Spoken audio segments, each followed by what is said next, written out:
Hi, I'm Tim. Welcome to WatchBox, and thanks for logging on. Today we have a real treat. I'm here with Samir Shah, President, North American Operations for Arnold Son. Samir, welcome. Thank you, Tim. It's always a pleasure being here, especially after a year that we've had to see friends and to talk watches in person with a friend. Yeah, I didn't think this would ever happen again. Watches are meant to be worn, and these watches in particular. Take me back to the beginning and explain how you discovered the brand, because Arnold Son is not something you encounter at every mall. No.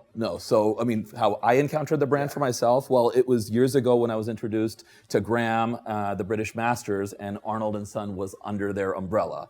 And it so happened to be their neighbors were a movement manufacturer, Joux Perret, and nothing was ever really happening with Arnold at that time. And this was, there was a real lull period around from 2008 to 2012, and nothing was really going on with the brand. And I was continuing to do my distribution with Graham, and then the movement manufacturer, Joux Perret, said, you know what, we're interested in the brand. We don't see it going where we would want it to. We're making the movements for you guys. So they purchased the brand from the British Masters, and it separated. And so Arnold Son took a new management, leadership, and vision. So it was almost like a rebranding of the brand. So that was originally when I said, okay, now there's real legs into this. And because I knew the movement manufacturer, I said, I would be very interested in seeing what the first few years of models are, and we could make this into something really nice in the US.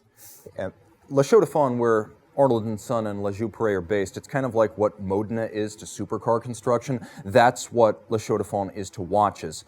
So you've got a manufacturer and you've got a brand that have sort of been dovetailed together. So this is a company that makes the movements, executes the design, takes the watch from concept to the case. But in the meantime, it seems like they do the watch every which way. I can't believe how many models there are. Explain to me, if you're just getting into the brand, what is the quintessential Arnold Son watch? Well, the way we look at it now as a brand, we look at it in three categories. You have your chronometer, you have your world timer, and you have more astrology and perpetual calendars. So those are the three that we kind of have categorized it in. The Perpetual Moon now has always been and will continually grow in our collection with different variants as we've come out with something this year that we'll discuss. So that is one of them. Of course, the Globetrotter, which has become a very nice seller for us. And then we have our chronometers, which we look at as the Nebula, the TB88, which now has varied into, the Chronometer 36, which was a cost-certified tourbillon that we did in honor of John Arnold, which was a very aggressive price point for a tourbillon. So those are the three categories I would say the brand is put into. And I would also say that if you guys recall the last Only Watch, I actually narrated the Arnold Son DSTB product video for Only Watch, and I definitely shout that one out too. That watch is all about the deadbeat second, and I feel like it's a little bit of a misunderstood watch. Absolutely, because I feel that the complication of, and we call it a true beat, but yes, deadbeat or true beat second. For us, it was so important given John Arnold's history as a watchmaker and what he was doing for the British Royal Navy and how his pocket watches were on these ships. And at that time, to find your longitude, which was so important, you needed exact hours, minutes, and exact seconds. So that is where we created, and we thought that it was very fitting for Arnold Son for a true beat second. And one of the things that we always did was we wanted to have people see how accurate it was. If you notice, if you remember our hands, they were so long to show how it was hitting each second. And even the counterweight to the dial side escapement is shaped like an anchor. Correct. So Correct. Quite literal about that historical theme. But I'm also impressed, not just about the deadbeat second watches, of which you have several, but by the sheer number of tourbillon we have on the table today. I just looked down and realized that. Tell me a little bit about what the tourbillon means to the brand, because we've even got one watch with a double tourbillon escapement. Correct. And it's a piece unique. Correct. So the tourbillon for our brand, as we all know, Breguet being the inventor of the tourbillon, for us, the relationship between John Arnold and Breguet is something that we're very proud of. And, that story is that John Arnold had read about Breguet in terms of watchmaking, and he said, I have to meet this man. He's brilliant. They met each other. He gifted him a pocket watch of one of his own, and there is proof that they shared notes, what metals worked with what movements, etc. John Arnold's son even apprenticed under Breguet. Breguet's son apprenticed under Arnold. And when John Arnold passed away in 1799, his son, John Roger, took over. But while all that was going on, Breguet completed his first tourbillon in 1808. At that time, he put it back into that Arnold pocket watch with an engraved note in honor of his dear friend, John Arnold. And that watch is sitting in the British Museum. Very good So stuff. that is our, little story of the tourbillon for us and its significance to us. Now, so it's an homage almost. It's great to have a history, but I think it's a youthful brand, and I think it's willing to do things that are very new. And to me, the watch that embodies that more than anything on the table right now, you got to tell me where this UTTE is coming from, because we've got a rock dial, we've got miniature sculptures, we've got an engraved movement, and we've got a tourbillon, and the whole movement is less than 3 millimeters thick. Correct. Tell me the story of this watch. How did this come to be? So this watch, the ultra-thin tourbillon, when we were originally creating that, which was a few years ago, we wanted something that had a three-dimensional look. We wanted to keep it ultra-thin, so it was that classy dress watch. And it just turned out to be that it became one of the thinnest flying tourbillons in the market. Now, what we're seeing here is, to be very honest and frank with you guys, we never had a big push in the Asian market, and we are trying to open that right now. And this was one of the reasons we said, okay, we want to do some bespoke pieces. I think it's for everybody, but that was originally their thought process. We've come out with it in 5 different stones. Each one is limited to 5 pieces, this one being the Udalite. Okay, so and the time and the hand engraving and everything that goes into it. It's not just the movement for us. And we were talking about this before we started. It's all the details that Arnold puts into its cases, its dials, its finishing of the movement. Everything from it tapering so it can sit on a wrist a little bit smoother and nicer and flatter, to the sides of the lugs being able to be removed so it's even finished a little nicer for a polish. Actually, this is worth showing, because this is a 42 millimeter watch, but it doesn't come across as a 42, and I think there's a misunderstanding, because some of the watches are quite large, from 42 to 46. Correct. Let me show how these actually wear. This is 42 right here. Then we're going to step up to the Globetrotter, which is a 45. Correct. And you can see it's the shape of the lugs. It's a very tapered, arcing, downward, almost 90-degree turn from the case band itself. So the watches wear beautifully. And I think there's a misunderstanding, because people see the number on the website and they're like, oh my God, I can't possibly. But they can. Absolutely, absolutely. So yeah, our cases go anywhere from, which you hadn't seen this piece, which was released last year, the 38 millimeter Nebula, up to, as you were saying, 45 to 46 millimeters. Now, the other thing that I find kind of remarkable is that the brand is not as big as the association with Joux Perret would suggest. Like, Joux Perret makes thousands of movements per year, tens of thousands of movements. But how many actual Arnold & Son watches get made each year? We're at a production of about 700 pieces. And we're looking to step it up, and it will be stepped up, but it's going to step up to 1,000. So we really want to make this a collector's brand. And again, I got to mention this because there's a brand within a brand here, but what is the relationship between Angelus and Arnold & Son? Well, the relationship is their parent company being Joux Perret. The movements, but I will say the movements that are made for Arnold & Son are completely different and separate from the movements that are made in-house for Angelus. As you can see, the design concept is very different behind the two brands, and the concept behind Angelus, when Joux Perret bought the brand rights over, it had been dormant for, 30 years, 35 years since the quartz crisis. And Angelus was always at the forefront of innovations when it was in the early 1900s, from the first big date chronograph to the movements they were making for Panerai. So the vision behind it was, what would Angelus be doing now if the brand never went dormant? And this is what they had figured on their first collection, which we call the Urban Collection. Very racing oriented to a certain degree, with titanium cases, exposed movements, skeletonized movements, but also coming at very aggressive price points for in-house made tourbillons. That's worth mentioning, because we've got the U41 Racing tourbillon right here. This is titanium. This is 42 millimeters. This is Correct. A tourbillon. This is a flying tourbillon, no less. Tell me a little bit about this watch, and you mentioned the price, and that is worth Absolutely. That I is mean, the worth price saying out loud. is at $34,400 for an in-house made tourbillon in a grade 5 titanium case. It's the value proposition that comes with this brand is incredible.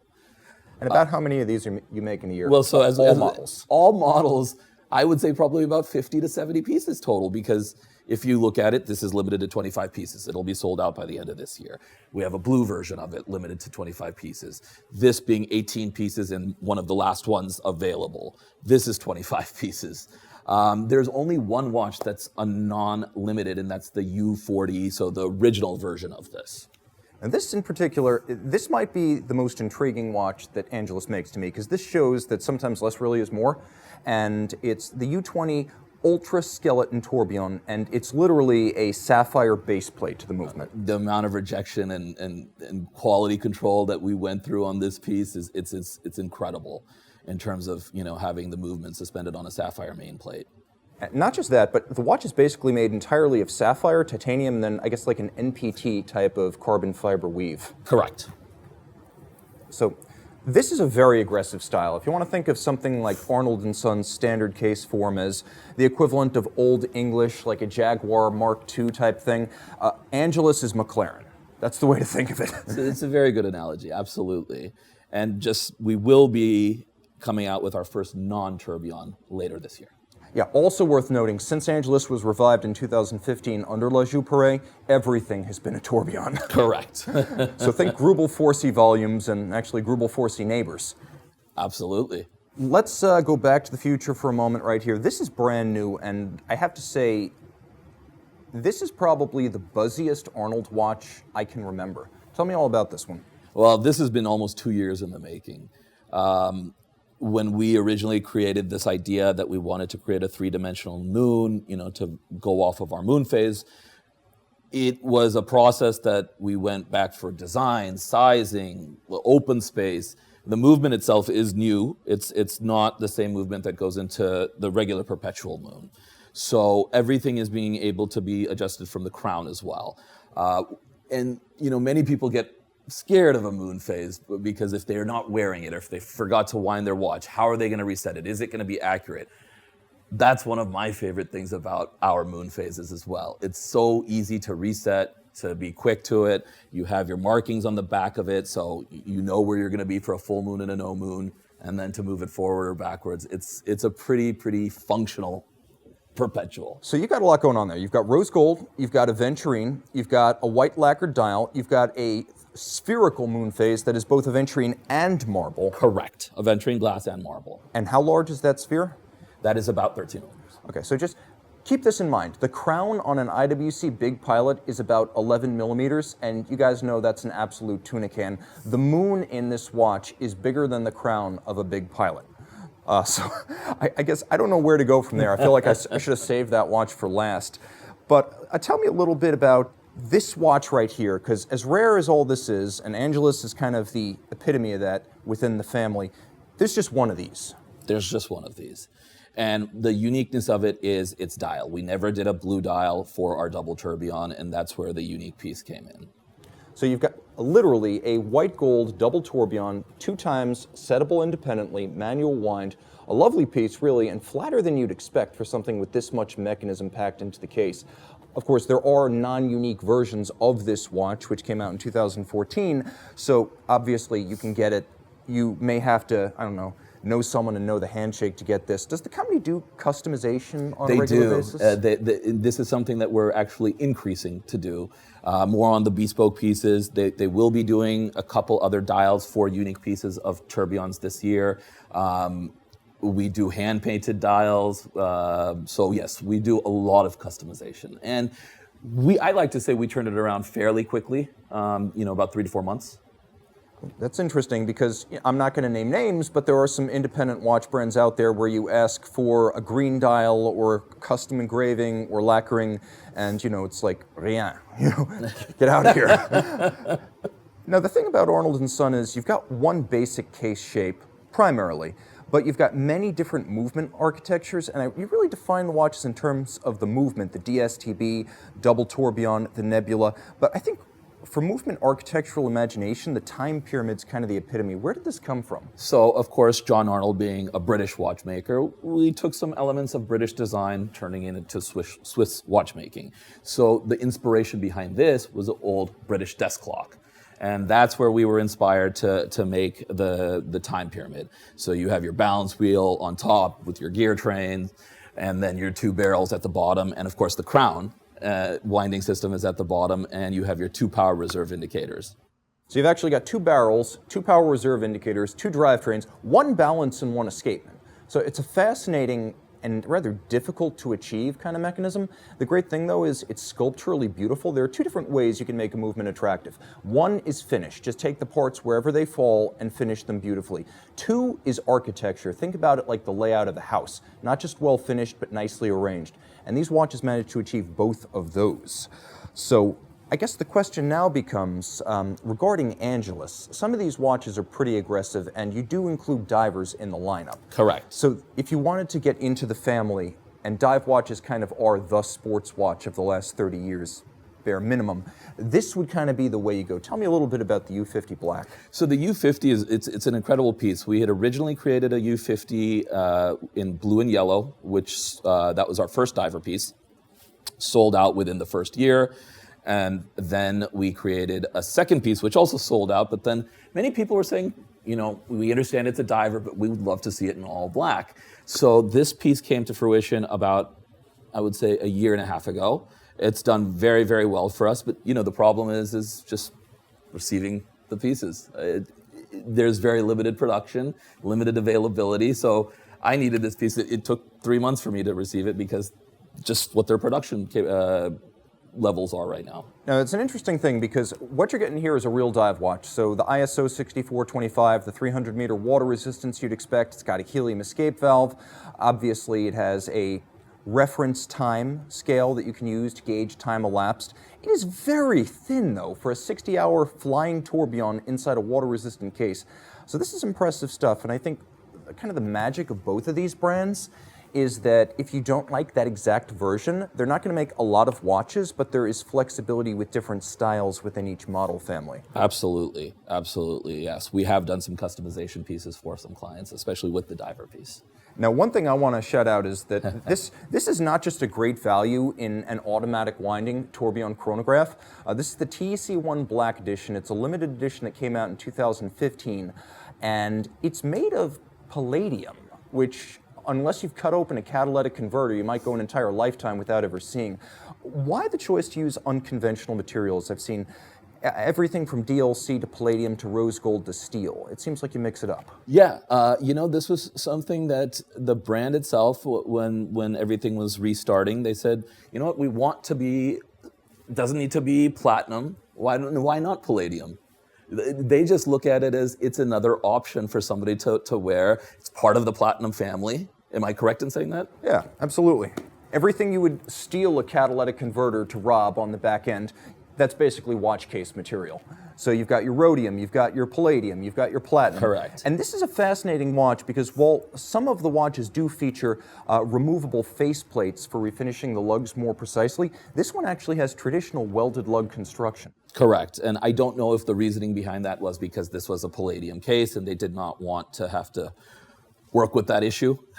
It is not an easy material to work. This is a very cool watch. And in case you're wondering, what does palladium feel like? Hefty. It's like white gold, but it is a different look. White gold tends to be warm. This is bright, blazing white, like polished titanium, steel, or platinum. So a very cool aesthetic.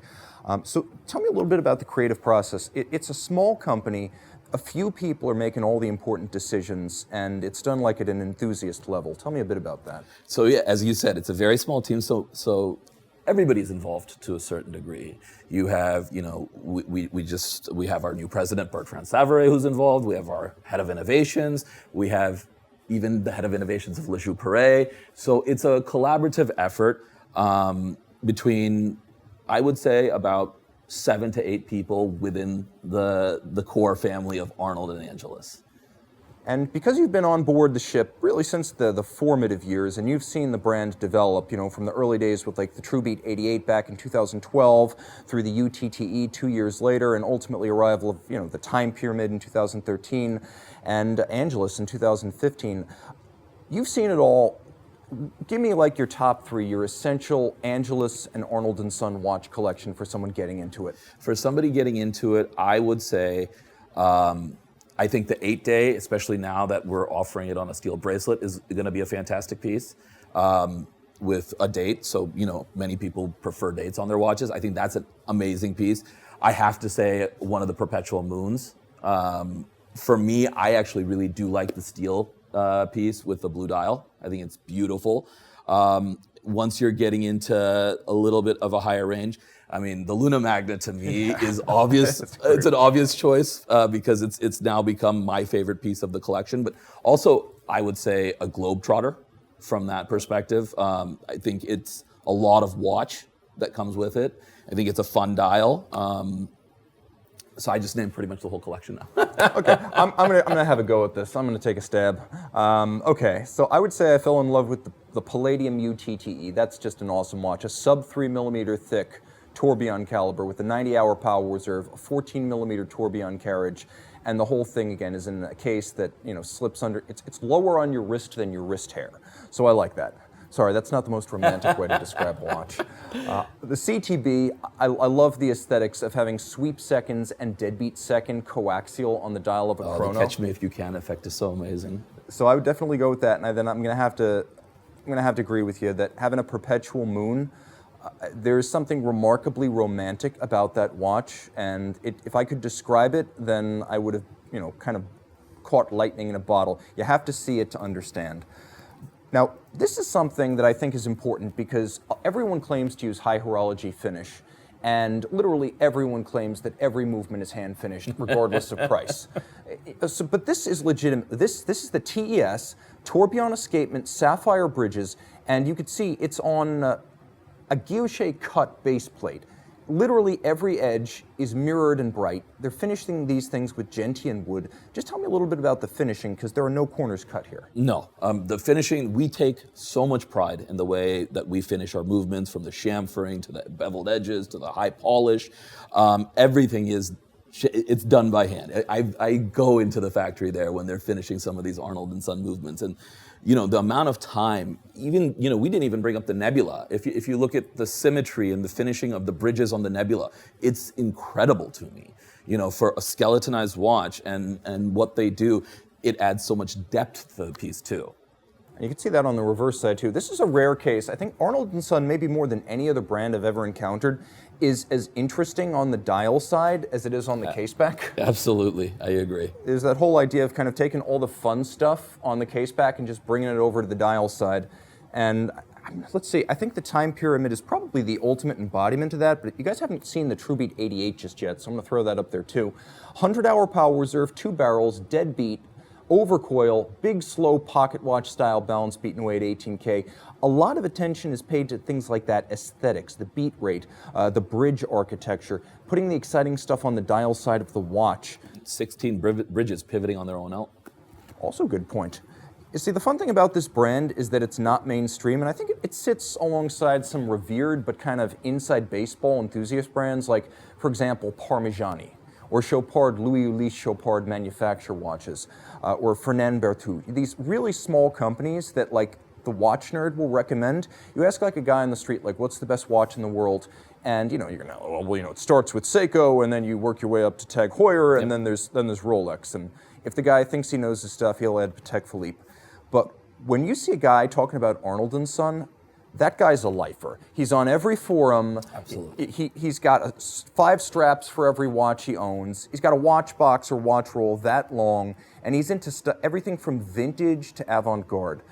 Is there like a profile of the Arnold & Son customer? Have you noticed anything consistent?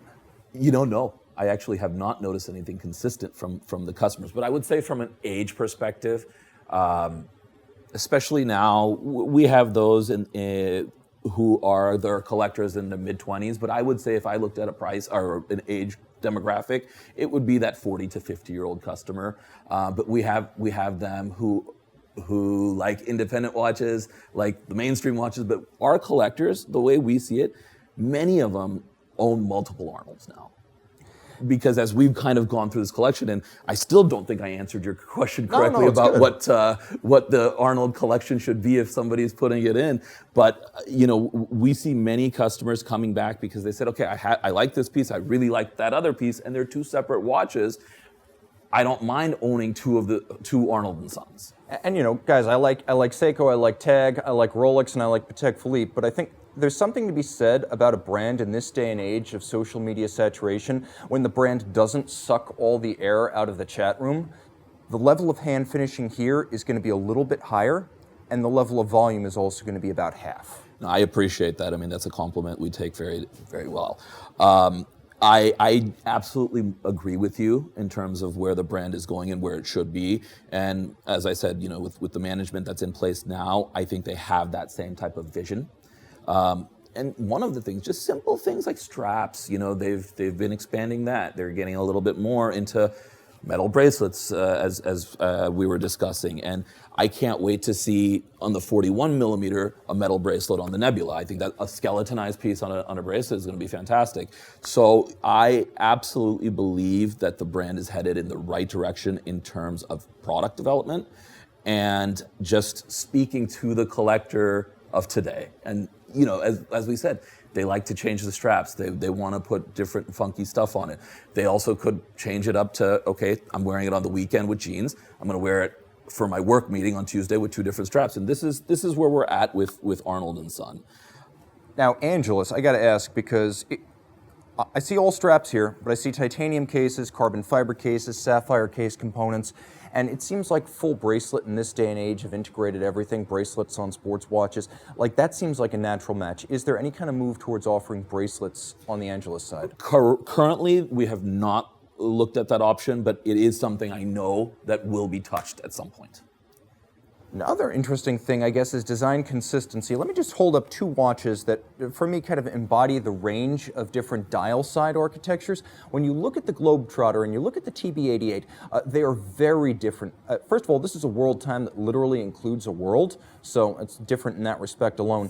But you can see the cases are very similar, so there is a design continuity across the range. It's just that when you get to the movement, which often for this brand is also the dial, that's where you really start telling the two apart.